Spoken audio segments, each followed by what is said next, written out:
Hello दोस्तों, कैसे आप सभी। उम्मीद है कि आप लोग अच्छे होंगे और अच्छे रहेंगे। जो भी हम लोग केमिस्ट्री के फर्स्ट चैप्टर में पढ़े हैं उसको शॉर्ट में रिवीजन करते हैं। क्या क्या पढ़े हैं, कैसे पढ़े हैं, उसको रिवीजन करते हैं। एक ही वीडियो में रिवीजन यानी कि एक चैप्टर फिनिश हो जाएगा। देखते हैं कैसे पढ़े हैं लोग की रासायनिक अभिक्रिया एवं समीकरण। ये सब है टॉपिक। रासायनिक अभिक्रिया किसे कहते हैं? जब कोई पदार्थ अकेले अथवा दूसरे पदार्थ से क्रिया क्रिया करके भिन्न गुण धर्म वाले पदार्थ का निर्माण करता है। यानी कि जब कोई पदार्थ किसी दूसरे पदार्थ से क्रिया करके नए पदार्थ या दूसरे कोई पदार्थ यानी कि अलग पदार्थ का निर्माण करता है, उसे ही कहते हैं रासायनिक अभिक्रिया। जैसे में चावल हम लोग उबालते हैं, तो चावल जब होता है उसके बाद से उबालने के बाद वो भात के रूप में होता है, यानी कि परिवर्तित हो जाता है, उसे कहते हैं रासायनिक अभिक्रिया। उसके बाद से हुआ रासायनिक समीकरण। रासायनिक समीकरण जो भी हम लिखते हैं, जैसे में C+O2 हो गया CO2, ये हुआ रासायनिक समीकरण।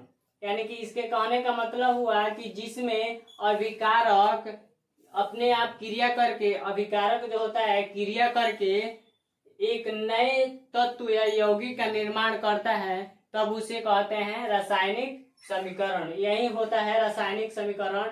ये हुआ अभिकारक, ये हुआ अभिकारक, ये हुआ उत्पाद,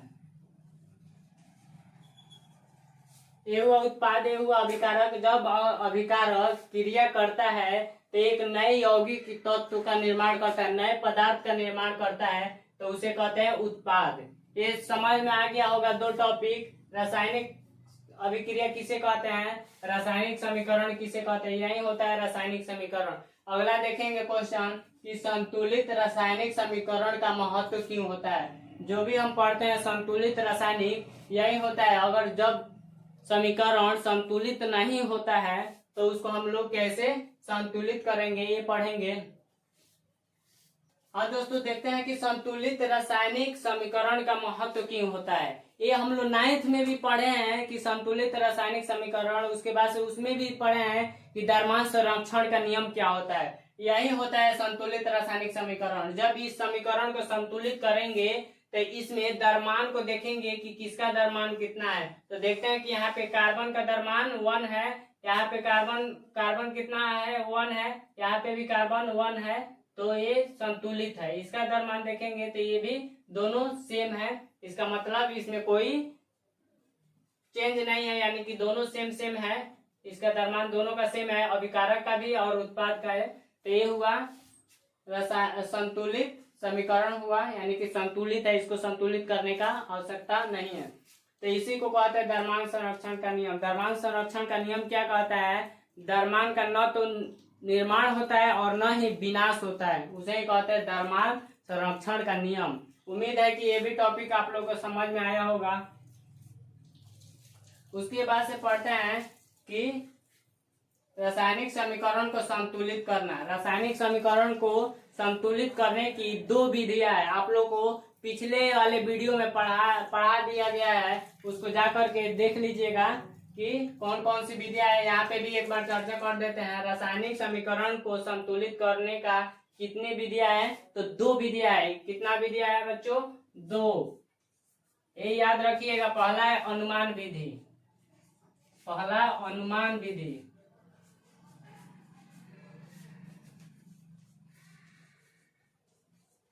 दूसरा है बीजगणितीय विधि।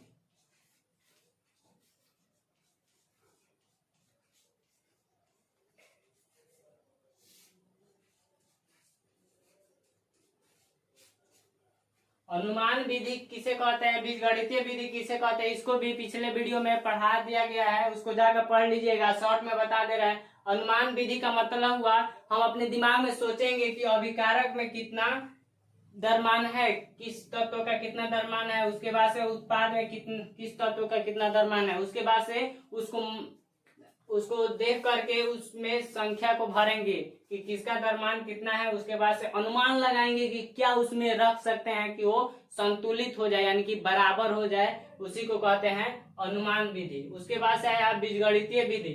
बीजगणितीय का मतलब हुआ कि जब हम कोई समीकरण दिया गया है तो उसमें क्या करेंगे कि हम मानेंगे, अज्ञात राशि को मानेंगे। उसके बाद से अज्ञात राशि कुछ भी हो सकता है, ए से लेकर के जेड तक कुछ भी हो सकता है। तो इसको मानेंगे, मान करके इस अज्ञात राशि को इस समीकरण में गुणा करेंगे। जो भी तत्व दिया रहेगा उसमें गुणा करके उसके बाद से उसको मान करके बनाएंगे, समीकरण मान करके बनाएंगे। जो मान आएगा उस मान को हम उस समीकरण में भर देंगे। उसके बाद से जो आंसर आएगा उसको हम निकाल करके इसमें मान में भर देंगे, तो वही होगा बीजगणितीय विधि। उम्मीद है कि इतना आप लोग को समझ में आया होगा।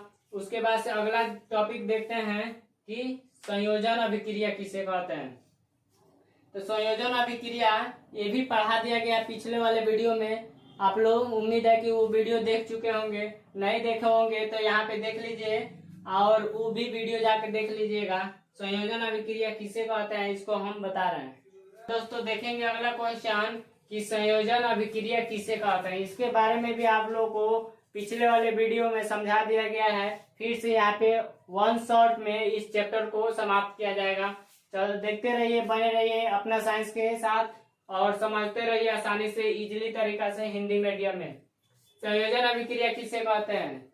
जब दो या दो से अधिक पदार्थ क्रिया करके एक नए यौगिक का निर्माण करते हैं उसे ही बोलते हैं संयोजन अभिक्रिया। संयोजन का अर्थ ही होता है जुड़ना, संयोग करना, वही होता है संयोजन अभिक्रिया। एग्जाम्पल देखते हैं, CaO प्लस CO2 ये मिलकर बना लिया CaCO3।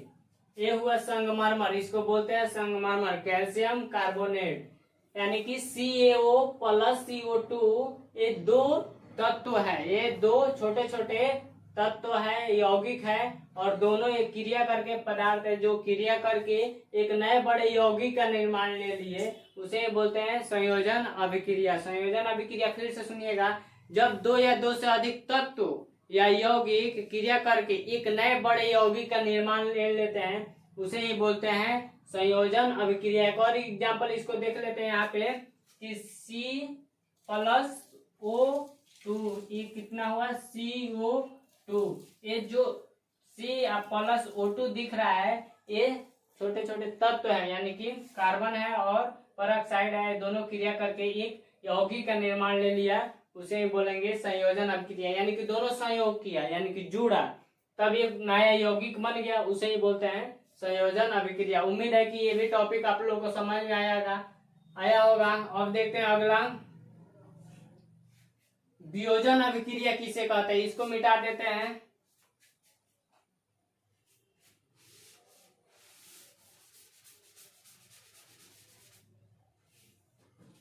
वियोजन अभिक्रिया किसे कहते हैं इसको समझते हैं। दोस्तों लगे रहिए और बने रहिए मेरे अपना साइंस पे, और ये चैनल आप ही लोग है, किसे कहते हैं इसको समझेंगे बहुत इजी तरीका से हिंदी मीडियम में।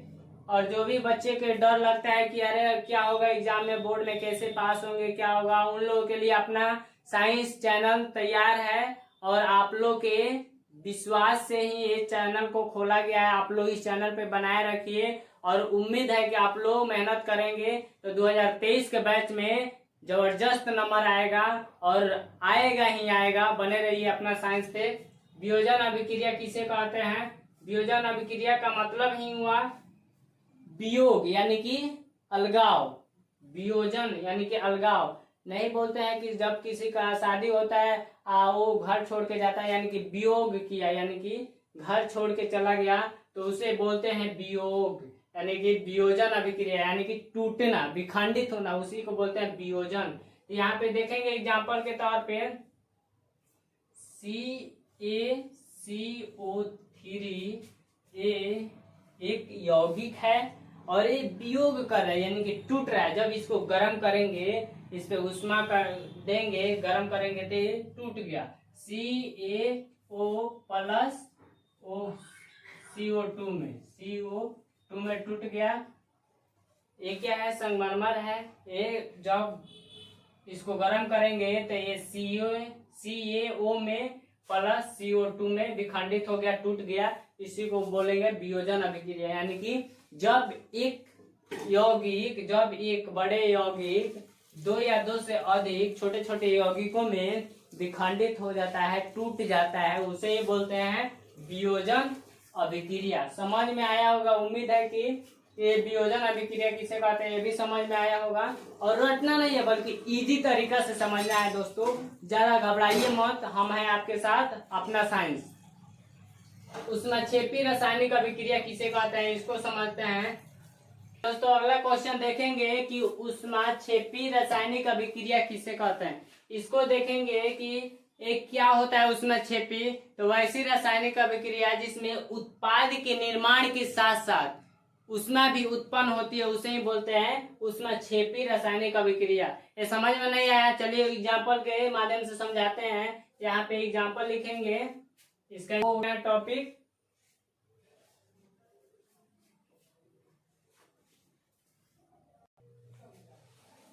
और दोस्तों अगला क्वेश्चन देखेंगे कि श्वसन एक उष्माक्षेपी रासायनिक अभिक्रिया है कैसे। यानी कि जो हम श्वसन करते हैं, सांस लेते हैं छोड़ते हैं, वो भी एक रासायनिक अभिक्रिया है कैसे। यानी कि श्वसन भी एक अभिक्रिया है, उसमें जो हम श्वसन करते हैं वो भी एक उष्माक्षेपी रासायनिक अभिक्रिया है। इसको देखेंगे एग्जाम्पल के तौर पे और इसका परिभाषा एक लाइन में समझते हैं कि श्वसन की क्रिया भी उष्माक्षेपी रासायनिक अभिक्रिया है। जब हम भोजन करते हैं, खाना खाते हैं, तो जो भोजन में कार्बोहाइड्रेट की मात्रा होता है तो वो टूटता है, तो ग्लूकोज में विखंडित होता है। वो ग्लूकोज हमारे शरीर में उपस्थित जो भी कोशिका है उससे मिल करके ऊर्जा प्रदान करते हैं, ऊर्जा प्रदान करता है, जिससे हमें शरीर में ऊर्जा मिलती है, एनर्जी मिलती है। उसे ही बोलते हैं कि श्वसन एक उष्माक्षेपी रासायनिक अभिक्रिया है। एग्जाम्पल के तौर पे देखते हैं कि C6H12 और O6 प्लस O2 दोनों क्रिया करके क्या बनाया, carbon dioxide CO2 plus H2O। ये संतुलित नहीं है तो इसको संतुलित करेंगे। देखेंगे यहाँ पे C6 है, यहाँ पे कितना है, यहाँ पे 1 है, तो इसको भी 6 कर देंगे, 6 हो गया। और उसके बाद से हाइड्रोजन 12 है तो यहाँ पे 2 ही है, तो इसको भी 6 कर देंगे, तो ये भी 12 हो गया। उसके बाद से ऑक्सीजन कितना है, 6 यहाँ पे है, 2 यहाँ पे 8 हुआ, तो यहाँ पे 6 2 8, 6 2 8। और उसके बाद से यहाँ पे 6 2 8, यहाँ पे भी 6 कर देंगे, तभी हो गया। ऑप्शन सेम हो गया दोनों सब। तो उम्मीद है कि इतना आप लोग को समझ में आया होगा। फिर इसका एक बार परिभाषा बोलते हैं, श्वसन एक उष्माक्षेपी रासायनिक अभिक्रिया है कैसे। यानी कि श्वसन की क्रिया भी एक उष्माक्षेपी रासायनिक अभिक्रिया है। जो हम लोग भोजन करते हैं तो भोजन में कार्बोहाइड्रेट की मात्रा उपस्थित होती है, वो टूट करके ग्लूकोज में विखंडित होती है। यही होता है ग्लूकोज, ये होता है ग्लूकोज।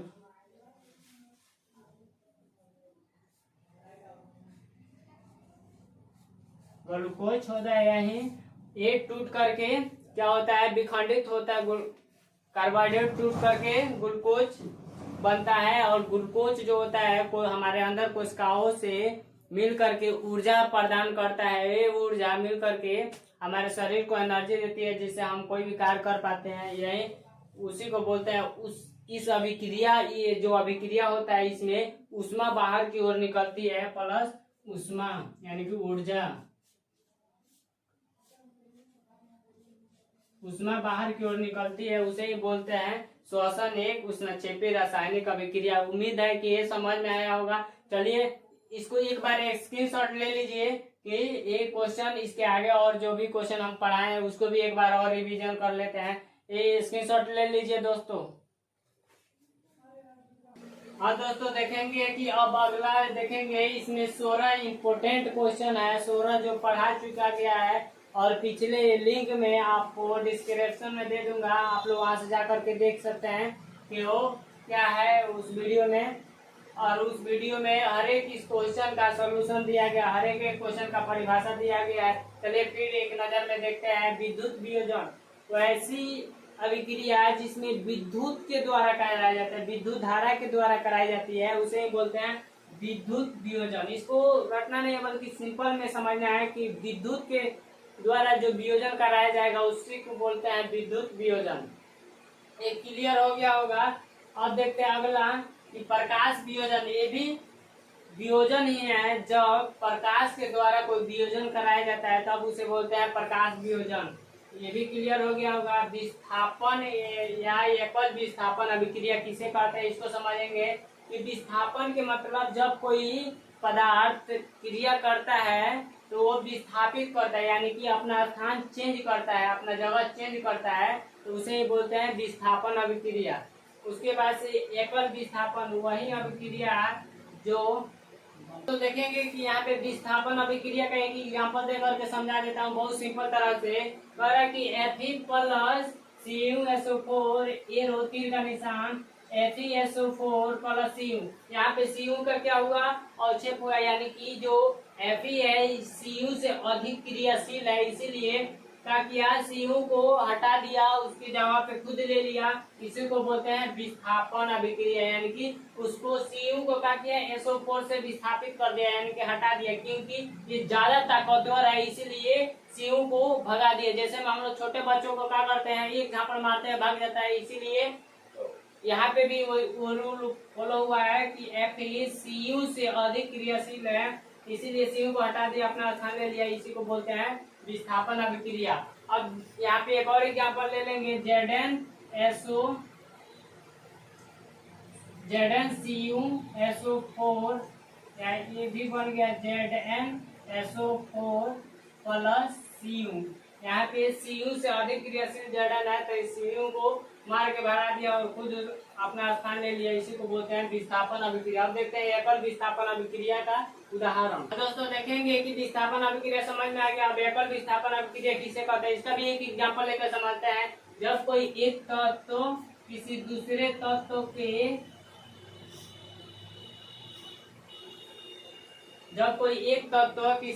तत्व के यौगिक से विस्थापित करता है तब उसे कहते हैं एकल विस्थापन अभिक्रिया। इसको लिखेंगे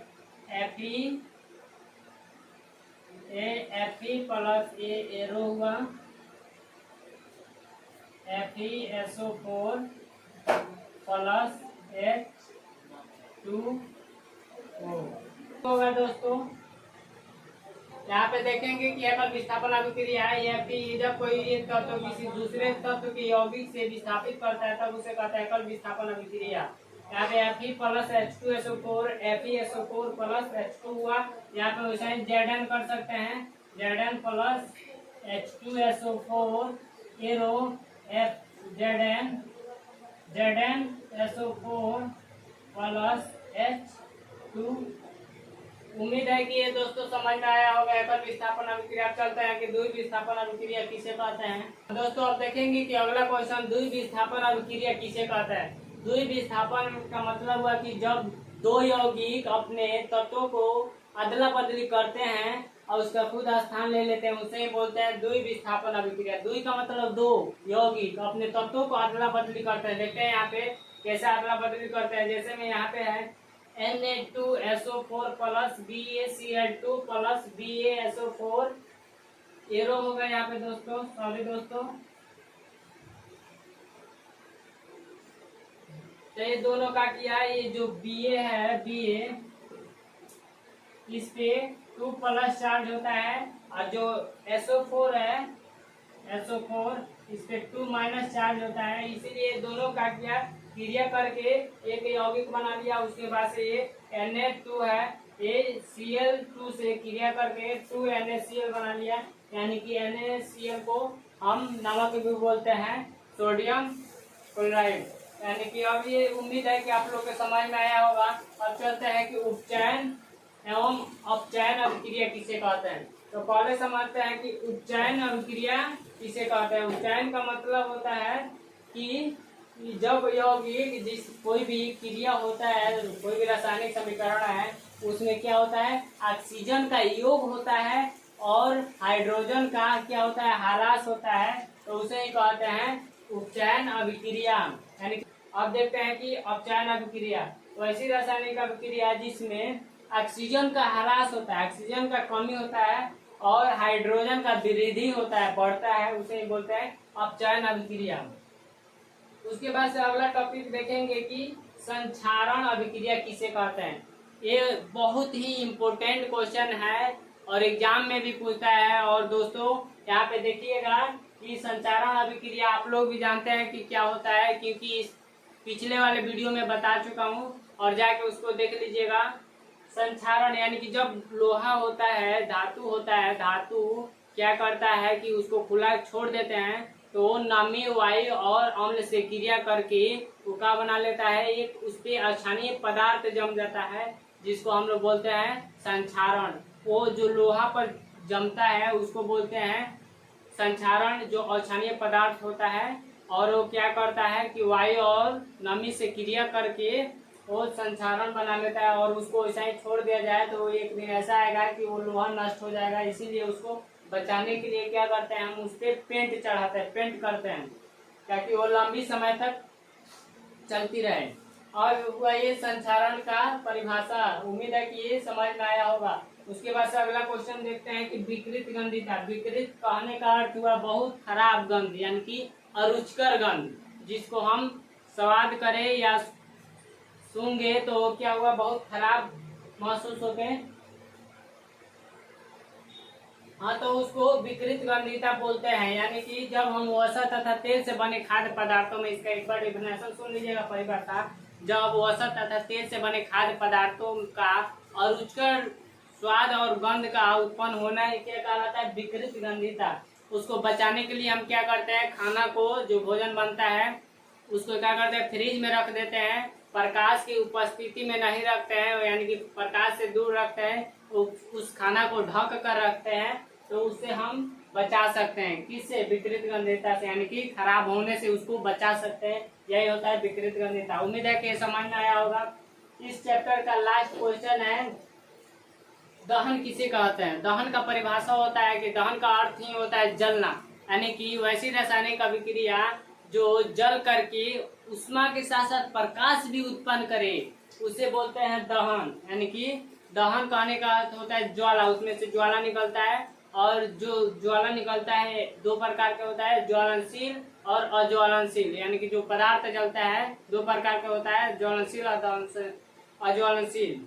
ज्वलनशील का मतलब होता है जो स्वयं से जले, उसे बोलते हैं ज्वलनशील पदार्थ। स्वयं कहने का मतलब वो उसमें कोई मेहनत ना लगे, जैसे में सूखी लकड़ी हुई उसमें मेहनत नहीं, कम लगता है। उसके बाद से अदहनशील, जिसमें बहुत कठिनाई हो, जैसे में पत्थर, वो जलता ही नहीं है, अदहनशील है वो, अज्वलनशील है, तो उसे बोलते हैं दहन। दहन में ही आता है। उसके बाद से दहन के शर्तें होते हैं कि पहला जो पदार्थ होता है वो ज्वलनशील होना चाहिए। वो पदार्थ का तो देखेंगे कि दहन के जो आवश्यक शर्त होते हैं, पहला होता है कि वो ज्वलनशील होना चाहिए, उसके उसमें वो पोषक तत्व उपस्थित होना चाहिए ज्वलनशील का। उसके बाद से उसका ताप होना चाहिए। ये होता है दहन की आवश्यक शर्त है। उसके बाद से देखते हैं कि दहन का जो हम लोग मोमबत्ती जलाते हैं, मोमबत्ती दोस्तों जलाते हैं, तो उसका कितना भाग होता है। क्लास 8 में भी पढ़े हैं दहन के बारे में। क्लास 8 के फर्स्ट चैप्टर ही है दहन, दहन और ज्वाला, उसके बारे में पढ़े हैं। लेकिन उसमें दर्शाया 3 ही भाग हम लोग पढ़ते हैं क्लास, इसमें 10वां में पढ़ते हैं लोग 4 भाग। पहला होता है नीला क्षेत्र, पहला होता है नीला क्षेत्र। उसके बाद से दूसरा होता है दीप्त, अदीप्त और काला क्षेत्र। ये 4 क्षेत्र होता है किसका, दहन का। उम्मीद है दोस्तों ये वीडियो आप लोगों का पसंद आया होगा, क्योंकि ये वीडियो है 1 शॉर्ट वीडियो, क्योंकि रासायनिक अभिक्रिया एवं समीकरण फर्स्ट चैप्टर का 1 शॉर्ट वीडियो है, जिसमें इम्पोर्टेंट क्वेश्चन भी बताया गया है। और डायरेक्ट टारगेट करना है किसको, 2023 बैच को, जो जिस बैच में हम लोग धमाकेदार से मचाएंगे। क्या मचाएंगे, तो नंबर ला करके मचाएंगे। और दोस्तों अपना साइंस से जुड़े रहिए। उम्मीद है कि ये वीडियो समझ में आया होगा और जुड़े रहिए अपना साइंस से। हम हैं अपना साइंस के श्यामनंदन सर, जो आप लोग के साथ हैं और बने रहेंगे। चैनल को लाइक करिए, सब्सक्राइब करिए और शेयर करना ना भूले दोस्तों। Bye bye.